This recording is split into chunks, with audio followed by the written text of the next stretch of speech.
On this Friday night, Russia strikes back, escalating diplomatic tensions to heights not seen since the Cold War. Dozens of diplomats have been declared persona non grata and kicked out of Moscow, an act of retaliation against mostly Western powers who've done the same, fallout from an attack on an ex-spy on British soil. But is this more than a symbolic standoff? Also tonight, a dramatic shootout on an Alberta highway, and from beer league to the big leagues, the 14 minutes that turned an accountant into an NHL sensation. The National starts now.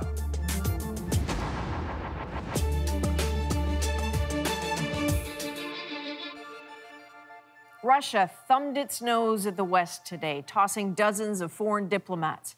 It's the latest in a tit-for-tat series of expulsions that has left the country more isolated than it has been in decades. It banished 59 foreign diplomats, bringing the total to 142, and that is in response to the expulsion of about 150 Russian diplomats from more than 24 countries, including Canada. Chris Brown watched it all go down today in Moscow. Not even in the depths of the Cold War has Moscow seen a diplomatic procession like the one today. One by one, ambassadors from the Czech Republic, Ukraine, Germany, Poland, and on were all summoned for dressing down by Russian officials and then handed expulsion orders. By the time Canada's ambassador arrived, John Kerr would have known exactly what was in store for him. 4 Canadian diplomats are being sent home, Global Affairs said in a statement, adding, "The well-being of employees is our priority.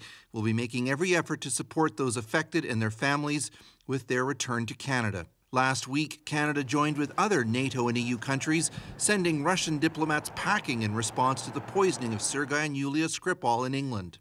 It was left to Britain's ambassador to speak for the Western diplomats today. I just want to say, though, that it's important to bear in mind why this crisis has arisen in the first place. It is the use of a chemical weapon on the streets of the United Kingdom that has threatened the lives of a number of people in my country. The Russian reprisals were totally expected. Today, American staff hurriedly packed and cleaned at the St. Petersburg consulate after being given 48 hours to get out. Stacks of pizzas arrived to keep everyone going. Russian diplomats, meanwhile, were doing the same thing in the United States. The government plane was waiting for them on the runway, ready to bring them all back to Russia. Tonight, the popular Russian TV show 60 Minutes, which usually echoes the Kremlin's talking points, tackled this day of expulsions. Absolutely everyone is against us, complained the host, proof or no proof. America is the aggressor, said another panelist, but he did allow one small concession. He suggested Russia could have been more transparent, perhaps by offering to review the history of its chemical weapons program. This may, for the moment, end the tit-for-tat reprisals. Canada's statement made no mention of any further action. Instead, it emphasized that Canada wants to continue cooperating with Russia on issues they can agree on. Chris Brown, CBC News, Moscow. So there's no lack of dramatic exits here. Is it all just theater? Or does this diplomatic pullback come with some consequences? It's clear from the list provided to us that the Russian Federation is not interested in a dialogue on issues that matter to our two countries. Russia loves brash gestures. It ordered the closure of this U.S. consulate in St. Petersburg after holding a poll on Twitter to decide where to target its diplomatic reprisal. Beneath the brazen moves, however, there is speculation that Vladimir Putin was caught off guard by the show of Western solidarity. There's enough evidence to believe that the Russian state was behind this action in Salisbury. Putin thought Brexit-bound Britain was much more isolated. Now that seems to be Russia's fate. The result could be more flexing of Russian muscle in its immediate sphere of influence. That's Syria, Crimea, the Balkans. As for any impact on Canada's ties to Russia, a former diplomat says they were already fairly shredded. We have hardly any activities at our embassy in Russia today because we've curtailed them, largely because of the deterioration in relations since the Russian invasion of Crimea. For Kinsman, the bigger question is how Russia gets on with the West overall. I mean, this thing is getting dangerous. Both Putin and the American military are boasting of new upgraded nuclear weapons. Somebody's got to talk, and it's not a question so much of backing down, but it is a question of backing off. I think that's the most important thing in the world right now. And to that point, a clear show of force today from Russia.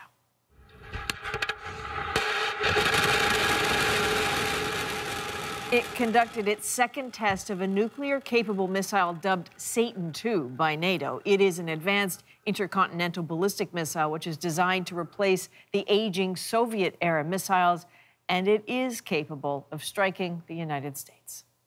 Tensions flaring today as well in the Middle East as the first day of 6 weeks of protest turned deadly. As many as 15 Palestinians were killed in violence between demonstrators and Israeli forces. Another 1,400 people were wounded. Middle East correspondent Derek Stoffel explains how a yearly demonstration took a bloody turn.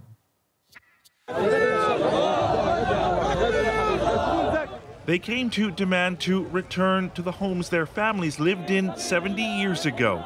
Palestinians in Gaza, many of them refugees or their descendants who fled or were forced out during the war for Israel's independence.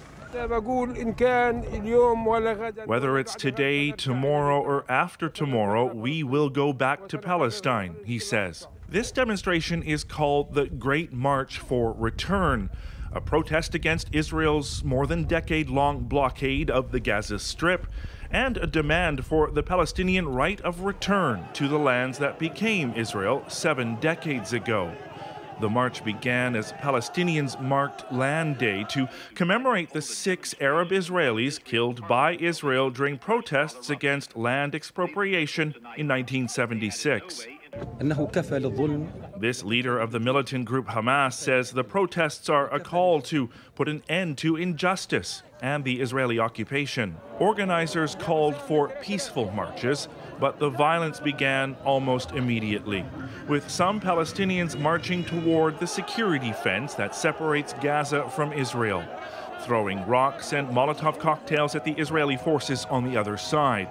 They responded with drones firing tear gas, while soldiers used rubber bullets and live ammunition. This Israeli army spokesman says soldiers targeted Palestinians who tried to infiltrate Israeli territory.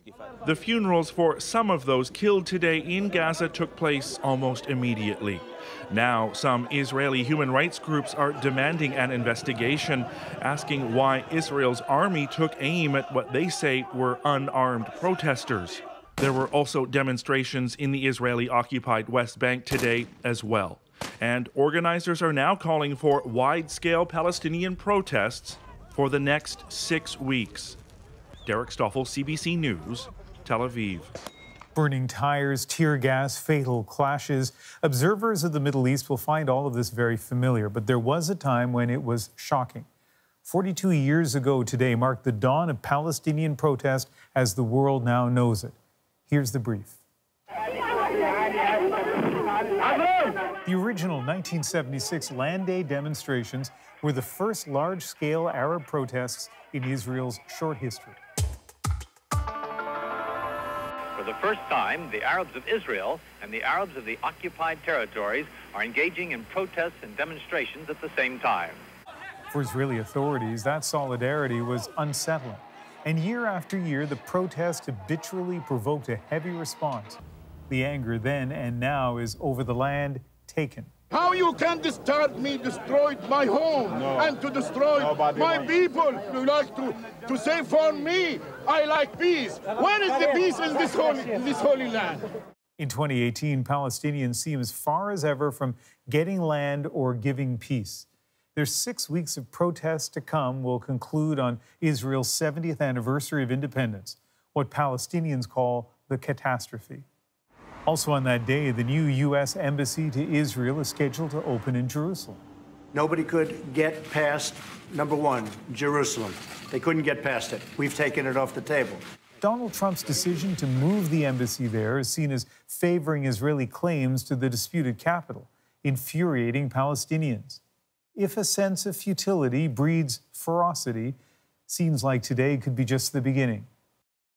Despite the skepticism about the prospects, the White House recently signaled it's putting the final touches on a Middle East peace plan. It is not clear, though, when this plan will be unveiled. Well, much of the world is certainly waiting to see exactly what will be in that. But let's now turn to a story here in Canada, an armed standoff on a rural Alberta highway. A fugitive on the run, a high-speed car chase, and a volley of gunfire that left one man dead and a police officer injured, all of it witnessed by a passing truck driver. Rafi Boudjikanian has his story and the latest on the investigation.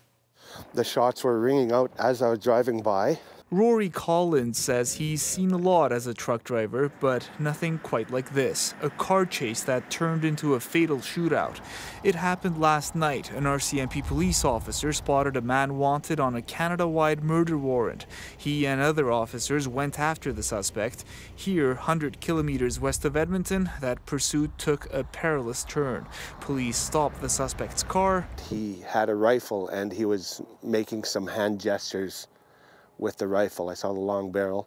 It was just all happening so fast, there was no real time to think about anything, right? Collins says he heard gunfire, at least 20 shots. That's when I noticed all the police were crouched behind their cars, shooting over the hoods, and some were shooting from behind the trunk over top.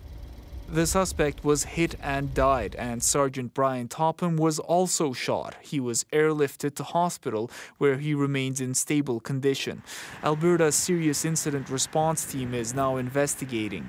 Sources tell us the dead man is 21-year-old Abdurrahman Bedahar, wanted for the murder of this woman killed in Calgary, Nadia Eldib.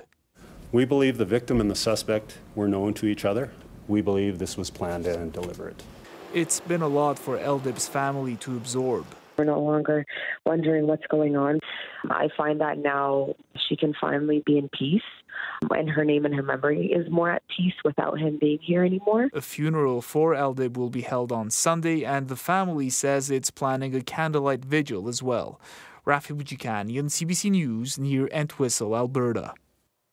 Well, for many of you, this long weekend may be time for a road trip, but in Metro Vancouver, hitting the road means taking a hit at the gas station. The price of gasoline there recently hit an all-time record, nearly $1.56 per litre.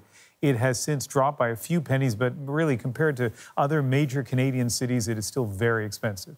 Briar Stewart takes a look at why. Among drivers in BC's Lower Mainland, one topic these days will elicit a quick reaction. And it's probably still not full at $50. It's crazy. I have no logic why it would be so high. Gas prices in Metro Vancouver are hovering above $1.50 a litre. We're going to continue to see high record prices, potentially leading to $1.60 or over throughout the summer. Dan McTagg knows all about gas prices and says there are a few reasons why they're up here. A refinery in Burnaby has been shut down for maintenance. Pipelines are already at full capacity and the Canadian dollar is weaker. But on top of that, in Metro Vancouver, drivers pay more than 32 cents in provincial taxes on each litre of gasoline.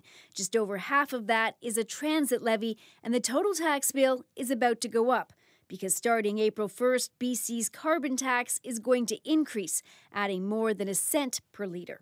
Vancouver already has the highest gas prices of any city in Canada, and they're poised to go even higher, which is why some people are deciding to drive further to try and get a better deal.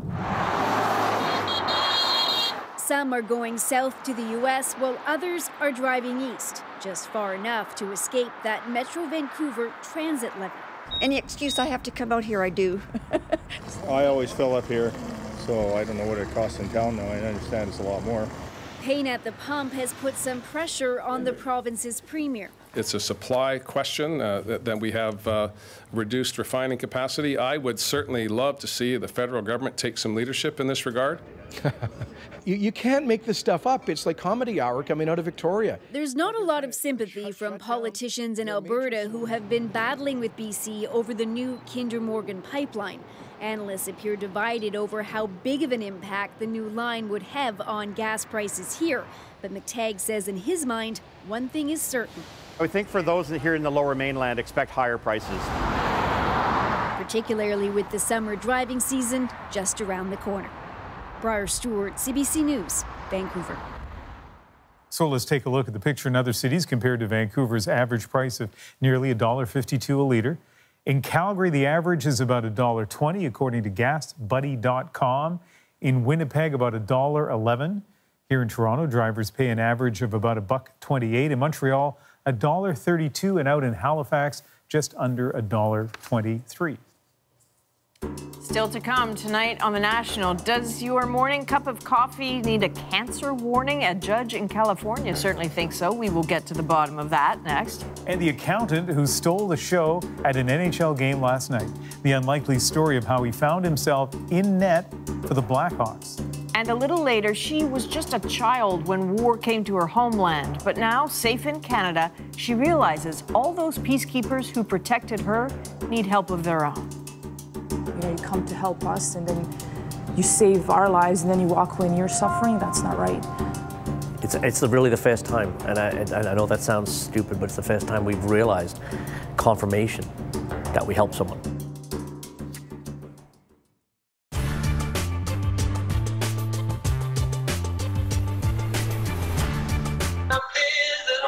Yo, that's my woman. Nobody f***s with that woman. That's the moneymaker. That's the boss. She's the boss. It's hard for this Ontario mother to watch this video of her daughter in a hotel bed. The types of things that these customers ask is absolutely the most sickening stuff I've heard. Stuff I couldn't even humanly imagine. This marks the third time her daughter is being trafficked. She was last rescued in October, but left again on Saturday. I want her to see that she's worth it. She's a worth it human being. I want her to see she's worth it. When you see her face showing up on Backpage and see her... It tears my heart apart. It tears my heart apart. I have her daughter that I have to protect from social media because there's going to be a day she's going to see this. Some classified sites like Backpage are filled with ads for sex services, but many of the women in the photos don't keep the money. Experts say all that cash goes to their pimps. Ontario is now known as a major hub for human trafficking, and experts think there could be thousands of victims across the province, mostly local girls and young women. They're often bought and sold at hotels and motels here along Highway 401. It's in every town, every city, every community, up and down the 401 corridor, in hotels, in homes. So why is it that when some girls actually manage to get out of this lifestyle, they're pulled back in sometimes? Why does that happen? I mean, when we're talking about domestic human trafficking, which 80% or more of the victims and survivors of trafficking here in Canada are our own kids, our own people. A lot of times it's a relationship. It's a boyfriend scenario or a partner of some sort, and the psychological hold that these guys, the hold on them is so strong.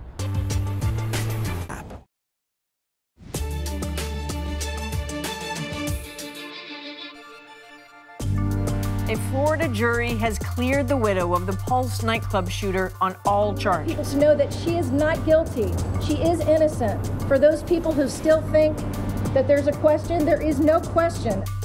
Noor Salman had been charged with lying to the FBI and providing material support to a terrorist organization. That second charge was because her husband, Omar Mateen, pledged allegiance to ISIS before he stormed the Orlando gay club and killed 49 people. Prosecutors argued that Salman knew her husband was stockpiling weapons, watching ISIS videos online, and scouting locations, including Disneyland and the nightclub where he carried out the attack. Defense lawyers argued Salman's confession, which was obtained after 11 hours, was coerced and that Salman was the easily manipulated partner of an abusive husband. New autopsy results in the death of Stephon Clark could stir more anger in Sacramento. He is the unarmed black man who was shot dead by police in his grandmother's backyard nearly 2 weeks ago. Clark was shot at least 8 times from behind and the side, according to a forensic pathologist hired by Clark's family, which he says contradicts what police originally said. That he was assailing the officers meaning he was facing the officers, is inconsistent with the prevailing forensic evidence. Sacramento police say they thought the 22-year-old had a gun. He was actually holding a cell phone. His death has sparked protests calling for the two officers involved to be fired. California's Attorney General has promised an independent investigation. And also today, police released body cam footage from another police shooting, this one in Baton Rouge, in which another black man was killed. His name was Alton Sterling. He died 2 years ago outside a convenience store. And what you're about to see here is the point when one officer approaches Sterling, and then the disturbing moment when the confrontation turns physical. Do me a favor, put your hands on that car right quick. What? Stop. About to look, Stop. What you talking about? Put your hands on the car right quick, bro. Don't move. Get on the ground!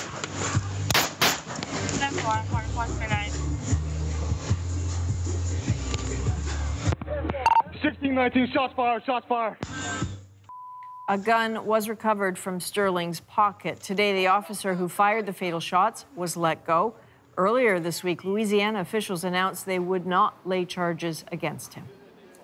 On to a much different story now. Hundreds of millions of cups of coffee consumed in Canada and the U.S. every day. A simple pleasure, but in California, it could soon come with an ominous warning that coffee could cause cancer. A judge in the state has ruled that labels should alert the public to the dangers of a double-double. But as Natalie Nanowski shows us, some say it's going too far. How much coffee do you drink a day? A work day or weekend? 3 coffees? 2. Definitely 2, yeah. 4. A judge in California has ruled that coffee now has to come with a cancer warning. Does that change your habit at all? I mean, potentially. The decision is preliminary in a suit against Starbucks and about 90 other retailers for failing to warn about a chemical in coffee that may cause cancer, known as acrylamide. Acrylamides are actually naturally occurring compounds that form in foods, and it takes a pretty high temperature to allow them to form. Anytime that you eat crusty bread, that will contain acrylamide. French fries, there's acrylamide in there. When you roast coffee beans, you form some acrylamide. But acrylamide is one of hundreds of substances listed under Proposition 65, a 1986 law that requires businesses in California to post a warning when a substance may cause cancer, birth defects, or other reproductive harm. When it comes to coffee, critics say the law goes too far. The only thing that they look at is whether or not there is some possibility that the substance can cause cancer, not whether or not the exposure is sufficient. And if you take a look at the data about acrylamide, the amount that has to be given to rodents in order to trigger cancer is thousands of times greater than anything that we would be exposed to. Schwartz says people should really be worrying about the cream and sugar they put in their coffee. 2 years ago, the World Health Organization moved coffee off of its list of possible carcinogens. And recent studies have shown that coffee has proven health benefits, including even reducing the risk of certain types of cancer. Natalie Nanowski, CBC News, Toronto.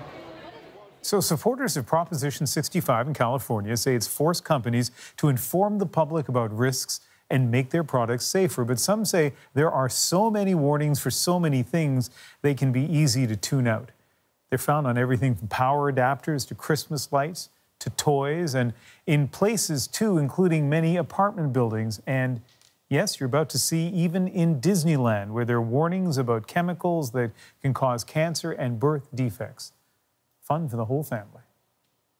We have a lot more ahead tonight here on The National, including a rare glimpse inside the nuclear facility that put Canada on the map as it prepares to power down for good this weekend.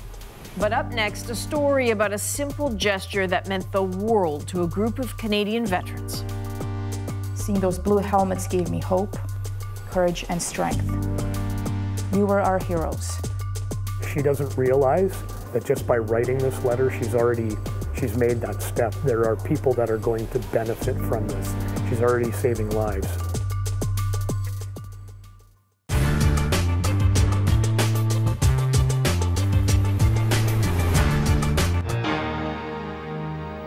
For all excitement and excellence we can expect at next month's Olympics in Calgary, there will be a sinister undercurrent. At any moment, winning athletes could have their medals taken away if they fail post-competition drug tests. Those tests are precise, they're sophisticated, but officials have a hard time keeping up with the pharmaceutical repertoire of substances some athletes use to enhance performance. The Journal's Catherine Olson has been looking into this problem, and she finds that when milliseconds mean the difference between Olympic success and failure, there's great temptation to use artificial means to be higher, faster, stronger.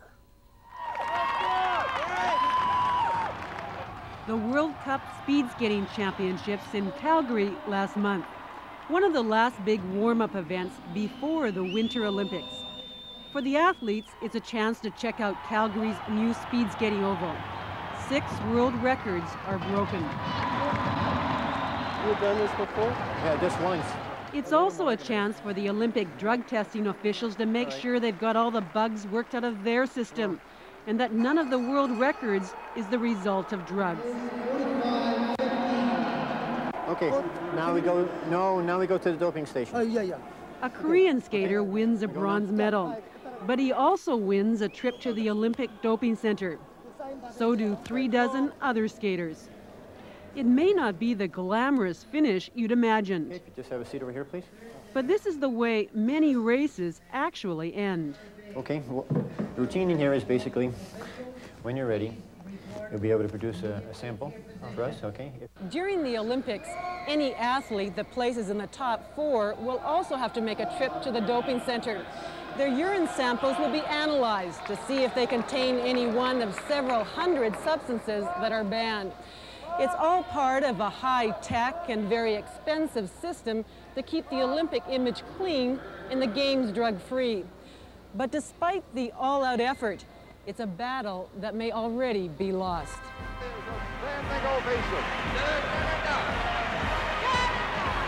Drugs have been a controversial part of the Olympic Games since the last time Canada played host in 1976. 14 athletes were caught using steroids and amphetamines. It was an embarrassing scandal, but it was only the beginning. 1983, the Pan Am Games in Caracas, Venezuela. 19 athletes are disqualified for using drugs. They include 2 Canadian weightlifters. Suddenly, there's an exodus of athletes who leave before they're finished competing. They say they're injured, but the impression is they're leaving to avoid the tests. Los Angeles, the 1984 Olympics. 11 athletes failed the drug test. On the surface, it looked like the drug problem was gradually being licked. But Canadian discus thrower Rob Gray claimed drug use was becoming even more widespread. Athletes were simply becoming better at beating the system. To my experience, most of the top people in the world, I'm talking about top people, I'm not talking about my position in the world. It's not that hard to reach my position in the world without using steroids. Without drugs, you're not going to be able to succeed. The black market in illegal drugs was in fact flourishing. And in North America, one of its ringleaders was a former Olympic silver medalist. In 1972, David Jenkins was a member of the British relay team. 2 years ago, he was arrested in California. He since pleaded guilty to charges related to his running a $100 million black market in steroids. Oh, I think it's straightforward.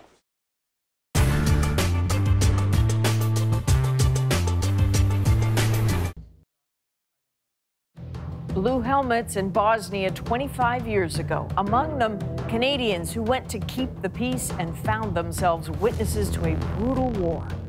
When they came back, the trauma lingered and another injury would flare up. They thought they hadn't made a difference, which is why the woman you're about to meet chose to do something simple but so meaningful. Hannah Thibodeau has her story. This is at our cottage. Flipping through loose pages from an old photo album, Maria Chaffee remembers happy times as an 11-year-old. You're skiing, you're on vacation. Yeah, life was normal. The images, tattered and faded, are all of what's left from Maria's childhood. You know, I try not to think of the sad memories anymore, because what's the point, right? But yeah. Sad memories of fleeing for her life with her mother and brother when the Bosnian War started in the spring of 1992. My mom telling us, duck down in the back of the car in case they start shooting. And we just, booted out of the city. We were the last people to leave. And then within minutes of that, we could hear shelling and bombs and everything. They left their apartment with nothing, not even their passports. Maria's family fled to Canada. More than 25 years later, days before Remembrance Day, Maria stumbled upon the documentary Sector Sarajevo. The city is descending into the hell of civil war and the longest siege in modern history. She made an immediate connection to a Canadian soldier in the documentary. The carnage was just unreal. Corporal Scott Casey was remembering a time he saw a mother and 2 children gunned down. All of a sudden, the little boy just fell. And I was watching, then I realized he'd been shot. And the mother turned because she heard her boy scream. And she went back, and she was shot too. And she fell on top of him. I was just distraught. Put my helmet on and my rifle, and I just had to get out of there. So I did. I just went for a walk across the airfield. I didn't even care if I got shot at that point. I could just see it in his eyes. It affected him so much. You could tell that he was still suffering 20 years later.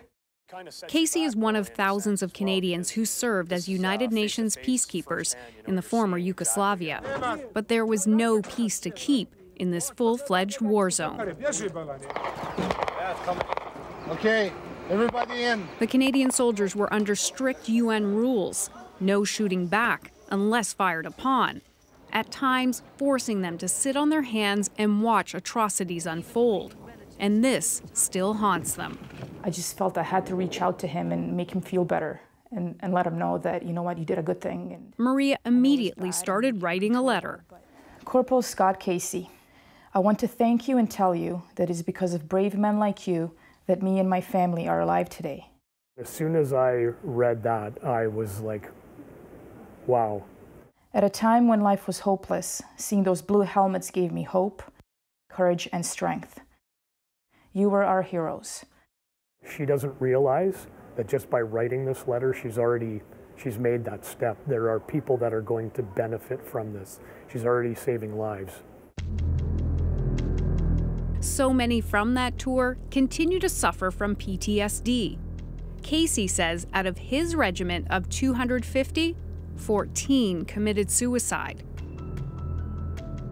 Casey posted Maria's letter to those who served there, and it spread like wildfire. Todd Weiser served 2 tours in Bosnia. It's funny, her words took away so many, or dulled, I guess, so many bad memories of our time over there. And there's more.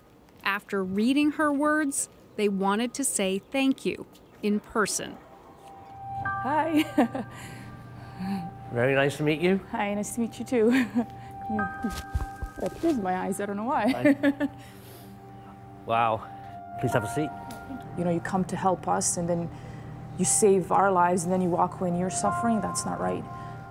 It's really the first time, and I know that sounds stupid, but it's the first time we've realized confirmation that we helped someone. Like, guys are saying they were in tears.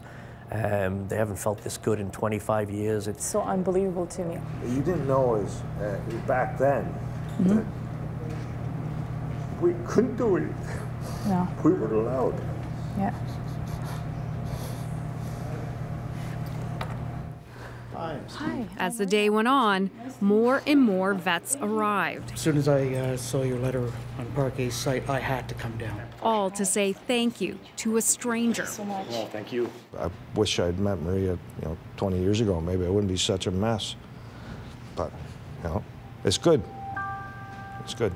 One woman's simple goal to try to help ease a veteran's pain has turned into a validation for hundreds of soldiers. So many different emotions went through me at the time. Having something to show that, hey, I made a little change in the world and it's all been worth it. It certainly did. It made a big change. As I can see. As I can see. Hannah Thibodeau, CBC News, Brampton, Ontario.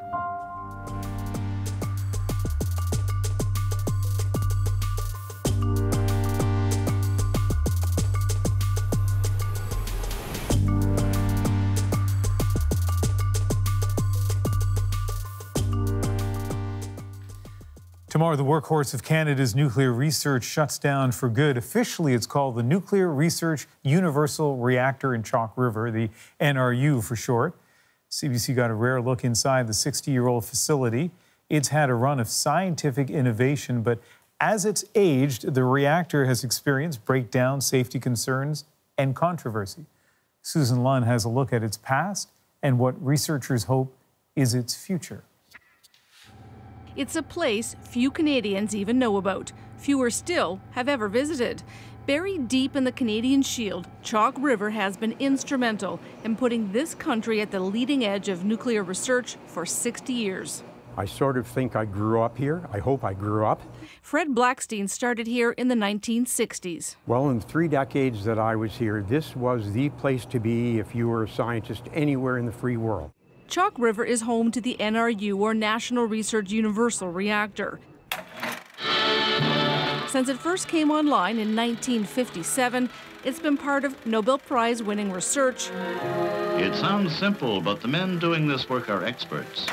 And it was key to the creation of these CANDU power reactors built in Canada and around the world. It was also the worldwide supplier of medical isotopes used to detect and treat cancer. However, the NRU may be best remembered for when a leak shut it down a decade ago for more than a year. I'm not going to promise a quick fix on this. There simply is not one. Causing a worldwide shortage of those isotopes. But time's up for the NRU. It will be turned off for good March 31st. The cutting edge work we did when I was here has already seen fruition. We've saved hundreds of millions of lives through cancer therapy, cancer diagnosis, safer aircraft, and the list just goes on and on. So it doesn't end, it's only beginning.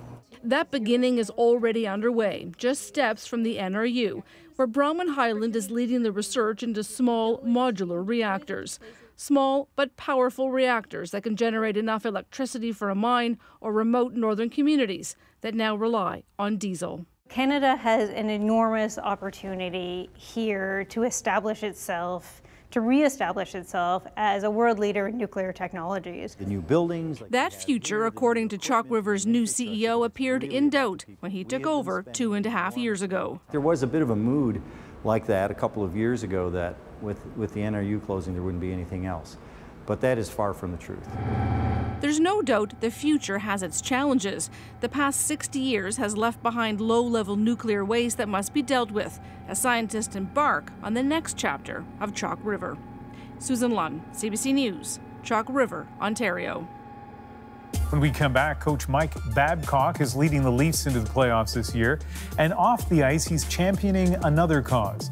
Our conversation about mental health and sports. But first, next week, people across the U.S. and around the world will mark a somber anniversary, 50 years since the assassination of Dr. Martin Luther King Jr. Reverend Jesse Jackson was with King the day he was shot. Sunday, on The National, Rosie talks to the civil rights activist about MLK's inspiring legacy and how others are continuing his fight. He bequeathed to us the right to vote, which we didn't have at that time. Blacks couldn't vote for 85 years. White women couldn't serve on juries. 18-year-olds couldn't vote. They couldn't vote on college campus. They couldn't vote bilingually. That became a new force in American politics. And from the balcony in Memphis at Lorraine Hotel, balcony at the White House where Barack Obama stood 40 years later, 40 years in the wilderness, we never stopped working. We never stopped raising votes. We never stopped building coalitions, and we won.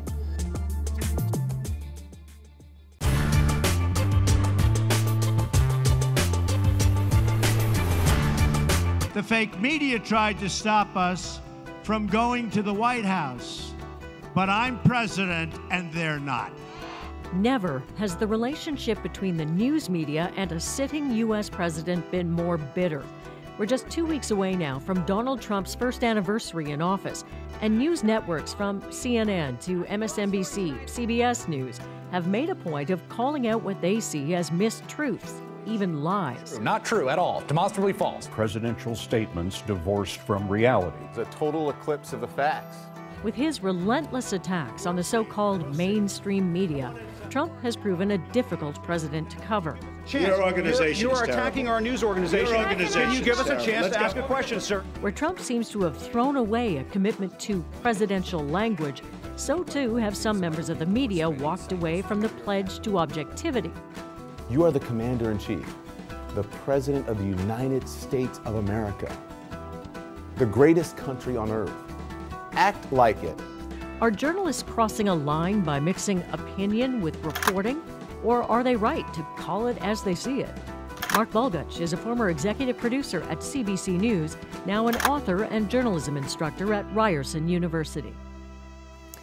So Mark, we've known each other a long time. We've worked together a long time. We have, and we have. If I had handed you one of those scripts with that much opinion in it, you'd have said what? I would have said, this isn't what you do for a living, Diana.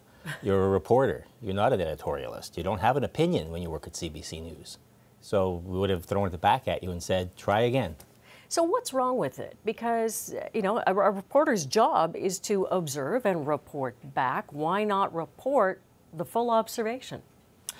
Because it is opinion. And I think there's a difference between what a reporter does for a living and what somebody writing editorials or being an analyst on the air. These are two different jobs. We want our reporters, I think, to tell us what they saw. Objective truth. What we know is objective truth, no matter what this world has now come to, where some people think there's no such thing as the truth anymore. I don't think that. I think there is such a thing. So, but, you know, that very point is why I think some journalists feel they have to push back, that they've got to kind of take back some of the ground from this whole fake news narrative. What is inappropriate about doing that, about calling it as you see it? I think there's nothing wrong with a reporter saying that the President of the United States, or even in this country, you know, the Prime Minister, said something that's not true, as long as it's demonstrably not true, and we can show that it's not true. But you can't have an opinion about something that isn't based on fact. So, you know, if in this country you thought Senate reform, for example, you know, I don't care what you think about Senate reform. I want you as a reporter to tell me and our audience what steps are being taken towards Senate reform or not being taken towards Senate reform, but your opinion on whether there should be a Senate reform, or whether we're going fast enough, or we're going too fast, we're going too slow. I don't care. I don't think our viewers care what you think. And is that the only danger, that there's, you know, maybe even a perceived conflict of thinking? I think the issue is in the mind of the viewer.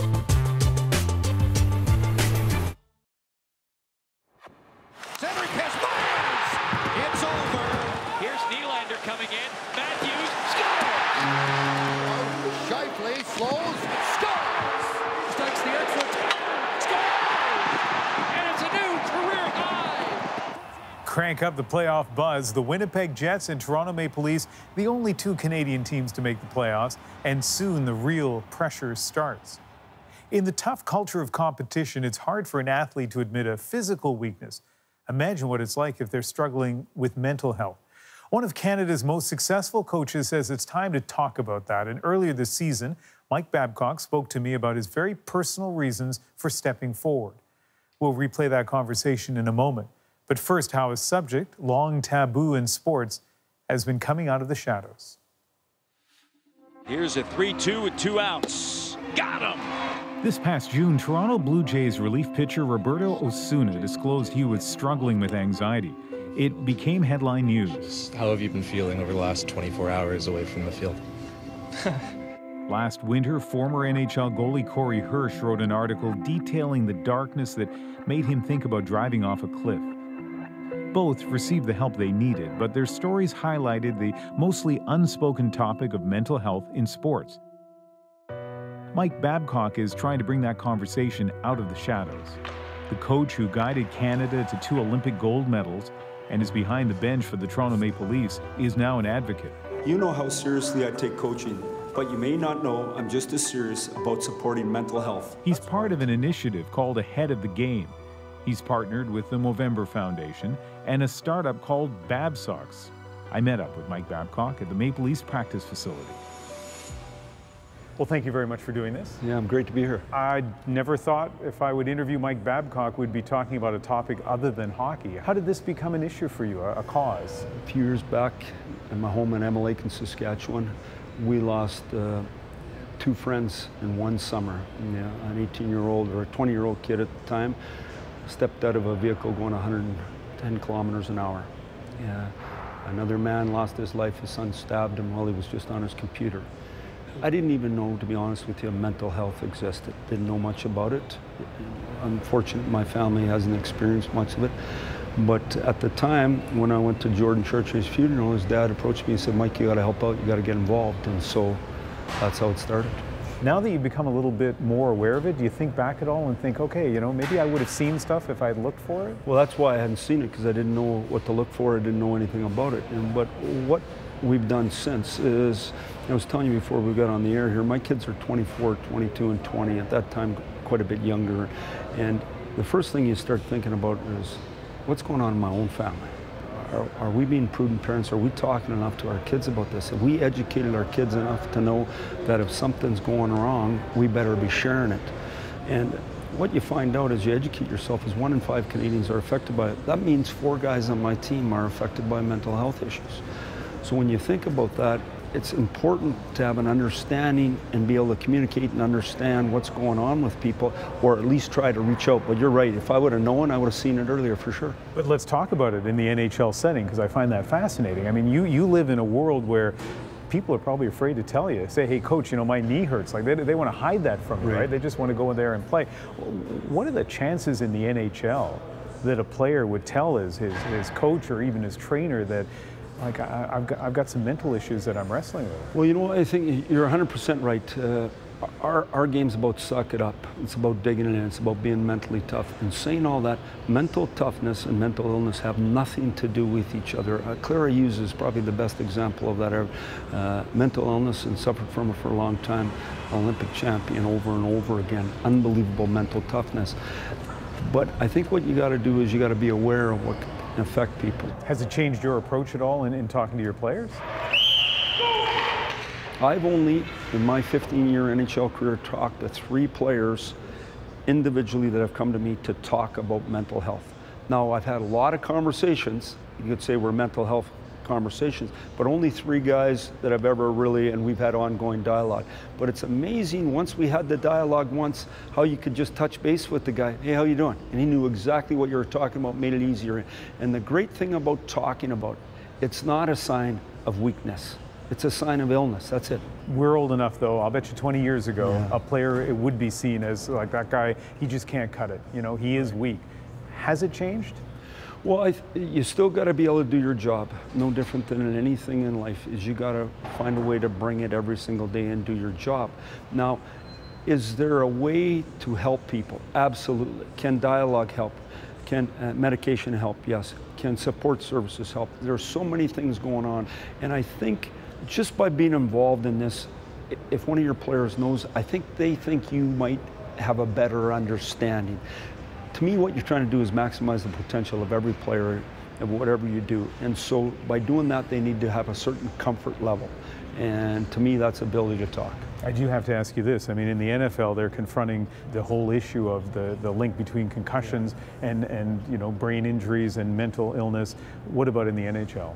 Well, there's no question that there's a lot going on in that area, and the safety and the protocol is way different than it used to be. But I think just in retirement alone, never mind concussions and retiring, at the end of your career, you've been the best of the best. You've been living this life, you've been ultra busy, suddenly your career comes to an end. Maybe you're not a star anymore.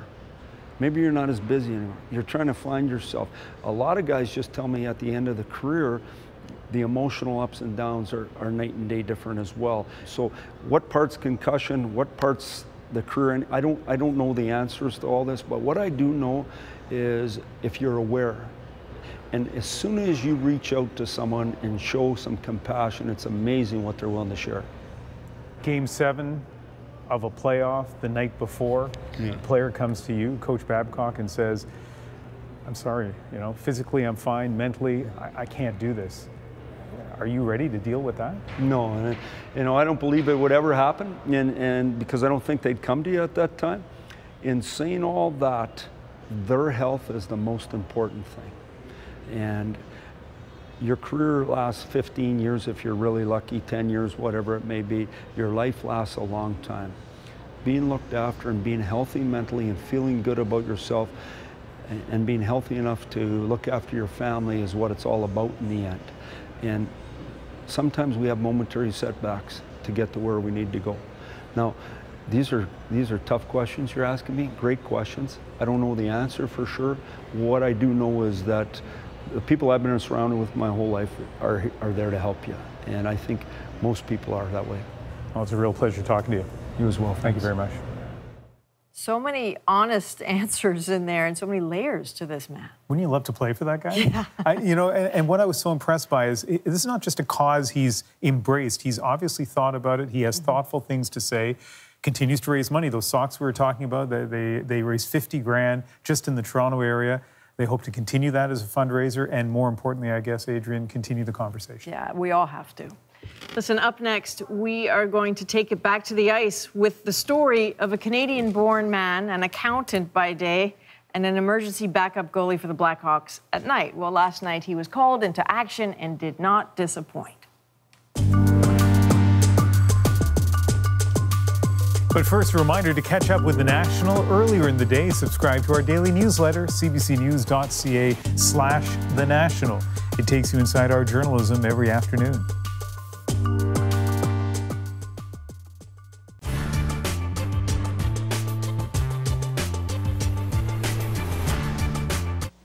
Central Ontario on an icy December morning. Rick Hansen and his tour are crossing Canada. In downtown Sudbury, Earl Black, a quadriplegic, is crossing the street. He can't make it up the curb. He has to make a hazardous detour against traffic.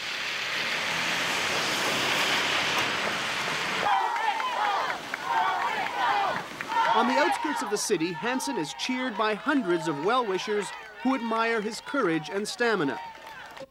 Downtown, Earl Black is defeated by the simple challenge of opening a door. Pretty heavy.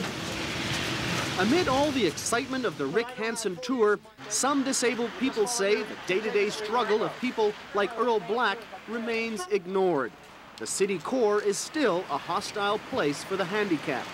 While Sudbury was preparing to welcome Hansen, we followed Black on a downtown tour. Wheelchairs just aren't made for snow.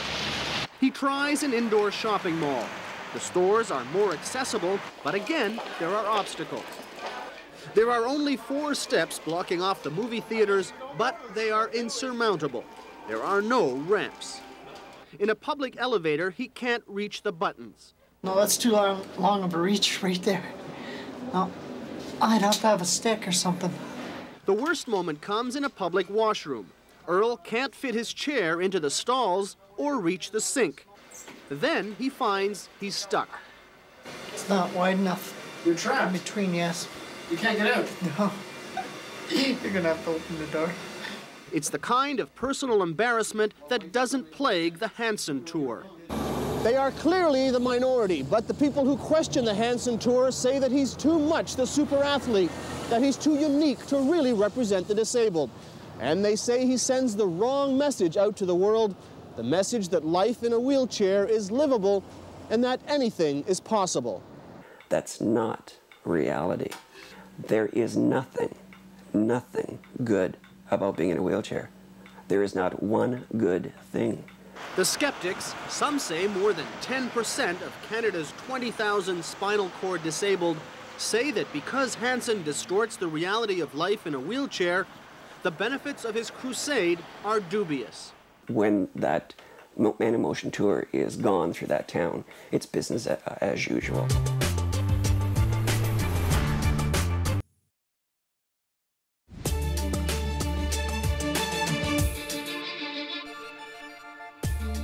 On the National tonight, Montreal police are now using a specialized search dog to help look for a missing 10-year-old boy. The dog on loan from RCMP in Halifax and is trained to search for bodies in water. Ariel Jeffrey Kawaku disappeared nearly 3 weeks ago. Police suspect he fell into a river near his home and drowned. The U.S. sportswear company Under Armour is the latest victim of a data breach affecting about 150 million people who use its popular MyFitness app. The company says someone got that information back in February, including usernames, emails, and passwords. Under Armour says it has been notifying members. Arnold Schwarzenegger is recovering after heart surgery tonight. The former California governor and Terminator star had a valve replaced. Apparently, he's in good spirits, according to his spokesperson. And take this for what it's worth. His first words after waking up, "I'm back." The Canadian government is warning you, in this age of forest fires, terrorist attacks, and severe weather, officials are about to launch a new emergency system. It will send localized alerts to your smartphone. Natalie Collada takes us through how this is going to work. And it helped us get to safety. That's why when I think of my daughter's birthday. It's a sound that can save lives. Starting April 6th, if there's a threat or emergency, cell phones will automatically sound the alarm, like it or not. The reason why there's no opt-out is the emergency alerting system is only supposed to be used when there's imminent threat to life or limb. It could be used for severe weather, natural disasters, Amber Alerts, even a terrorist attack. This is not supposed to be an exclusive system. We're still going to be using television, radio broadcast, plus this new system. But what about the possibility of false alarms? A missile may impact on land or sea within minutes. Earlier this year in Hawaii, a false alert was sent out about an incoming missile, causing widespread fear. If you're watching this video, that means I didn't make it. And in January, residents of North Battleford, Saskatchewan got false alerts about a flood and a wildfire, one right after another. Is the system bulletproof? No, it's not bulletproof, but we're working hard to focus on the training, the best practices, to mobilize people just to make sure that we're doing it the right way to avoid, those similar incidents. So human error is always a possibility, and no system is perfect. The alert can't sound if your phone is off or muted. It won't work in the far north. And your phone has to be a newer model with an LTE network. Not sure? Visit the website alertready.ca. Natalie Collada, CBC News, Toronto. A story now for all of you playing beer league hockey, hoping your big league dream might still come true. Until last night, the top line in Scott Foster's resume would have read Chicago accountant. Tonight, I feel like it reads Blackhawk goaltender. His story is our moment of the day. Well, there he is, 36-year-old Scott Foster. At least his pads match. Foster is one of the amateur goalies who go to Chicago home games standing by in case of emergency. He had never played an NHL game, but with the Blackhawks starter out and when the backup got injured in the third period, number 90 was in the nets. Intercepted, Bufflin the shot, and Foster gets a round of applause with every save that he makes. He stopped all 7 shots he faced in the Blackhawk victory over the Winnipeg Jets, who, don't forget, are one of the best teams in the league. Big save. Foster makes the stop off of Stastny. So good, he was named the night's first star. Back in the locker room, Foster was awarded the team belt for best player of the game, and to the media, by far its most quotable. Did you give any advice before you went out? I don't think I heard anything other than put your helmet on. And now I'm standing here. Man in the crease, player in a pinch. He was, by the way, born in Sarnia, Ontario. We were talking about this earlier. We've done stories about people called up in a pinch like that before. Usually they're just thrilled to get dressed. I think one time someone was called up for 7 seconds, but 7 seconds. This is unbelievable. What a night this guy had. Against, as I said, a great team, Winnipeg. On Google, if you put in how much did it auto-complete Scott Foster make, guess how much he made last night? I actually have no idea. $1,000 bucks? Nothing. He signed an amateur tryout, got paid nothing, but he is not complaining. So what a great story. That is the National. For March 30th, good night. Good night.